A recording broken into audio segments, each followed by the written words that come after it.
Hi friends, strangers, internet. My name's EmilyHanhan. I love colorful makeup and colorful language. Welcome back to my channel, or if you are new, welcome in. Welcome. If you're new, say hi in the comments. Let me know how you found me.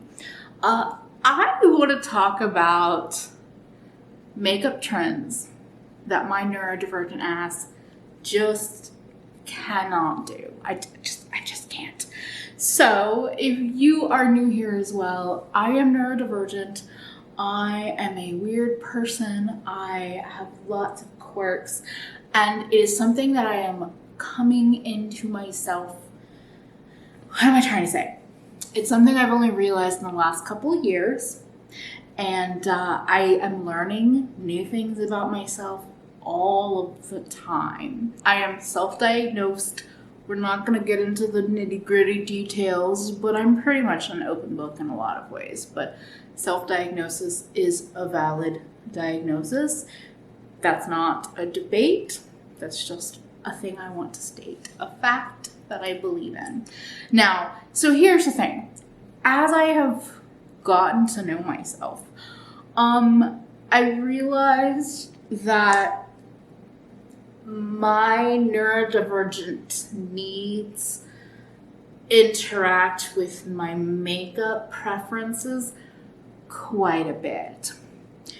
And I started thinking about things. Okay, here is where it started.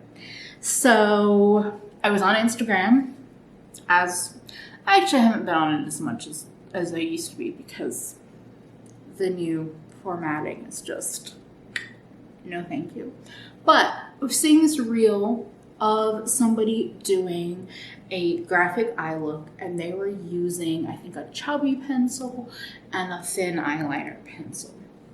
And I had such a visceral response. And this is no hate to any person that does this, any of the things I talk about. There is no hate to you if you like those products, if you use them, if you use these techniques, anything like that. It's just things about them that I just can't do. And I have a feeling that with some of these things, I'll be able to kind of vocalize why more than others. Others, it's just a feeling, it's just a vibe, it's just I can't, sometimes I just can't.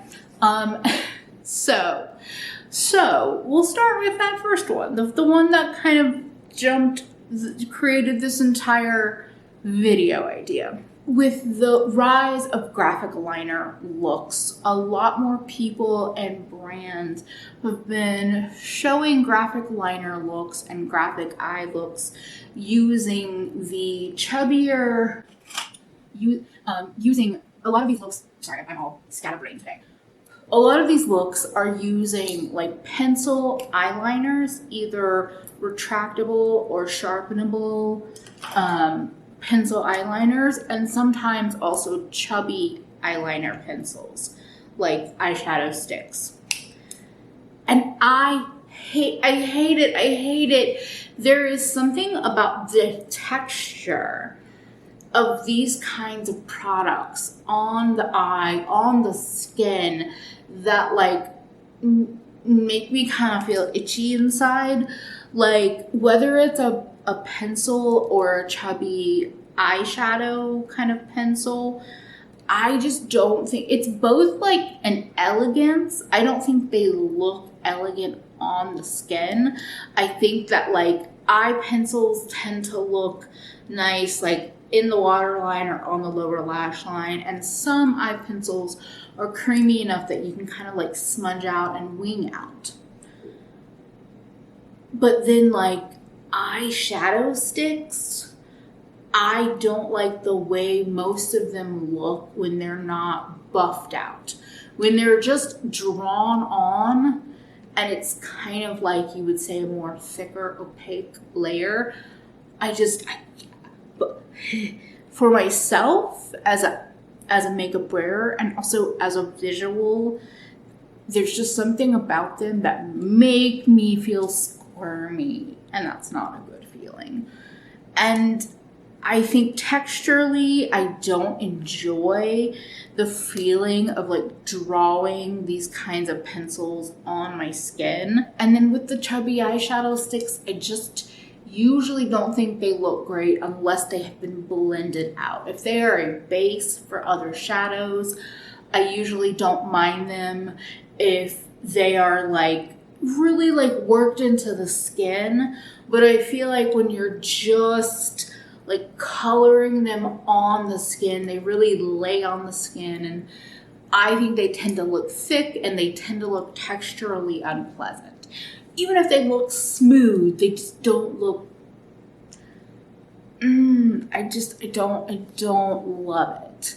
And I think it's because I also like, I know with eyeshadow, good eyeshadow formulas are very easy to apply, powder eyeshadows. And so a lot of the like ease and convenience that people use when they talk about like chubby eyeshadow pencils, it's hard for me to like exchange the ease for the look when the look just makes me not feel good. So definitely with like graphic looks, there is no hate if you are using pencils, but like I just think texturally and visually, liquidy products really just are way more satisfying and soothing to me.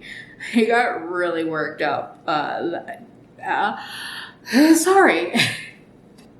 I have talked about this a lot, but I cannot handle oily finish products, especially for the face, but actually for like lips too. So examples for me of products that have felt oily on the skin, the M Cosmetics Serum Blushes, even the Flower Beauty, I think it's their Serum Foundation, some variety of lip oils like the Kopari lip oil.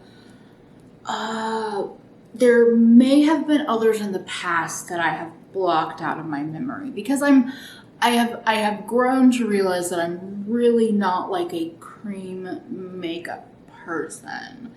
So when it comes to cream products, if I am going to get along with them, they really need to be like my top tier example in my small cream collection is like these e.l.f. products, which are very like creamy in a lipsticky way, which I actually like. That sounds like I don't, but I do. I don't know. It's probably more complicated than I'm putting it out in words, but I really cannot stand when things still feel like unset on my skin. I don't mind tacky faces as much as I used to. They used to bother me a lot. I don't mind the tackiness, but when things still feel really like slippery or slidey, or it's just oily, I can't do it. I am a face toucher, and I know that's bad for my skin, all of that, but I'm a fidgeter and I'm a face toucher.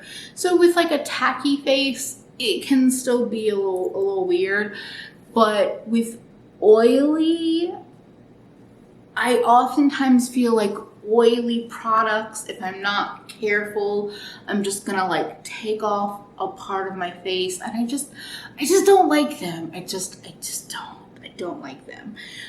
If you're ever gonna recommend a lip oil to me, it needs to be plush. I need to feel more than the oil in there, because there is something about just that feeling of the oil on my face, on my lips. I can't do it. I don't even really enjoy oil cleansers. I don't like the process of emulsifying them. I don't like them. Like, I really enjoy the process of emulsifying a balm cleanser, but oil cleansers, it's like the complete opposite.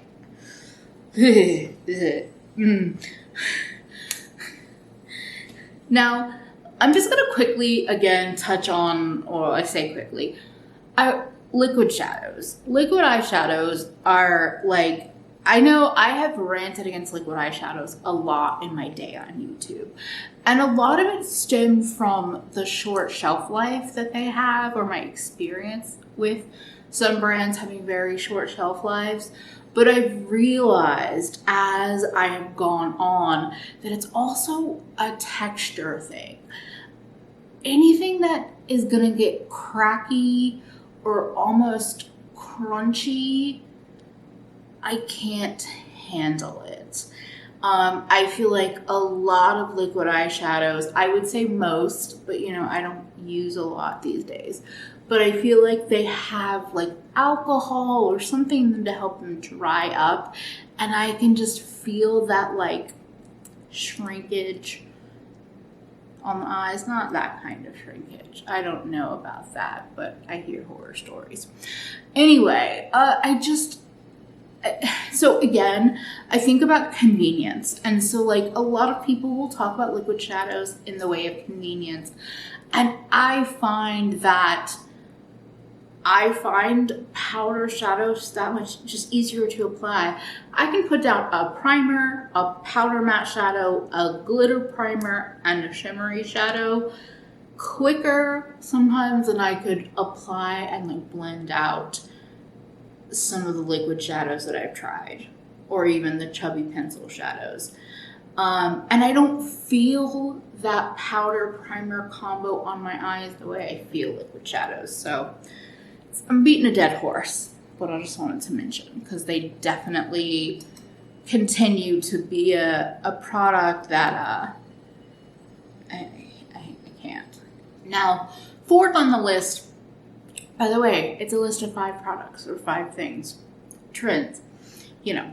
Oh, also with liquid shadows, that's the other thing is like I've seen this revamp, this boom with like About Face and Half Magic and other brands, Lisa Eldridge, and all these. And I'm generally talking about liquid like shimmers. I think that liquid matte shadows I would be more keen to work with than a liquid shimmer. I did not say that before, so I wanted to clarify. Now, a trend that I've seen coming back in lip products that I'm not sure how I feel about it. Maybe it's not even a trend anymore. I might be a little late. I'm probably late. The silicone slippy lip products. Silicone as a texture in makeup products just, I can't. It escapes me out. And there's something about the feeling of it on the lips. It also dries out my lips really quickly, so I feel like it's a 1-2 like punch of things I hate because I don't actually like that slippy feeling. And then like a lot of people are like, oh, they're so comfortable. And for me, they just dry out my lips. And I've always hated silicone primers. I remember picking up or getting us like I probably got it in Birchbox or something because I did subscribe to a bunch of the subscription boxes at one time. The Smashbox, like the iconic silicone primer. And especially back then, I was a lot more self-conscious of the texture on my nose. My skin has normalized out, but it was definitely more oily back then. And so I was like, oh, great, this primer, I'll put it on my nose, on the center of my face, and like, we'll be all perfected and no pores. And I just, and probably back then I was probably putting on too much, but the feeling of that just disturbs my soul. So I don't like it on my face. I don't like it on my lips. I don't really like the feeling of silicone in most, like I don't like what am I trying to think of? People oftentimes use like silicone covers for things. Oh, like phone cases or no, I can't. And we're obviously talking about a lot of texture here, and I decided for the last one that I was going to talk about nails, because I have gotten very into getting my nails done. I'm very thankful that like that's something I can afford in my life currently and all of that. And so my entire Instagram Explore page is now nail art, because that's what I started bookmarking and saving to send designs to the salon that I go to. And the trend that I keep seeing that I can't do it is matte nails. Again, it's a texture thing. Oh no, I don't like the look of them either, but I hate the feeling of matte nails. I hate that feeling. It's and I talk with my hands. I touch my nails and my hand. I'm just a fidgeter. So this manicure that I have, these acrylics, this was the first time with the salon that I go to that I was like, hey, if you have a design you want to do, I love rainbow colors, I love your work. If you have something you want to do, send it to me. And, I wanted to give them some freedom. So anyway, they sent me this design and I was like, fuck yeah. But the thumbs weren't in the picture. And so when she did my thumbs in the salon, which they're really cool, like animal print effect with this like tie-dye color background. So I didn't know what she was going to do on the thumbs, and I was just trusting her. But when she was doing these, she painted the nails white, and then she put a matte top coat on it, and I didn't know what was coming next. And I had to just sit there and it was like, trust the process, trust the process. If they stay mad at the end, we can talk about it, but trust the process, trust them. And I'm glad I did, because it was just a part of the process of getting the watercolor background that she did, and they got all glossed at the end.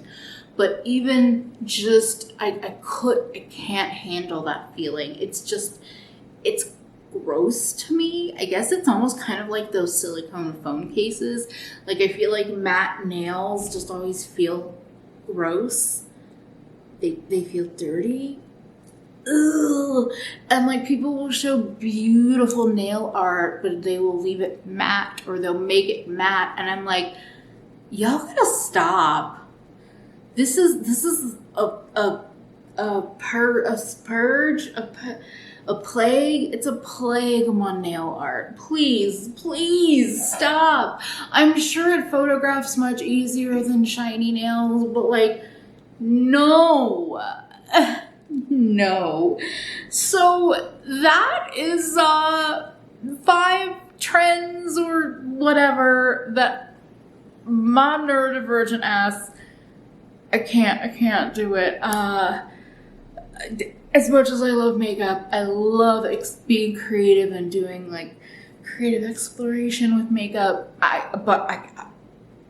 There are just things that I can't do, and it's better for me to realize it before I buy the products, unlike my silicone experience. Actually, with most of these, I bought the product and then realized I made a mistake. So,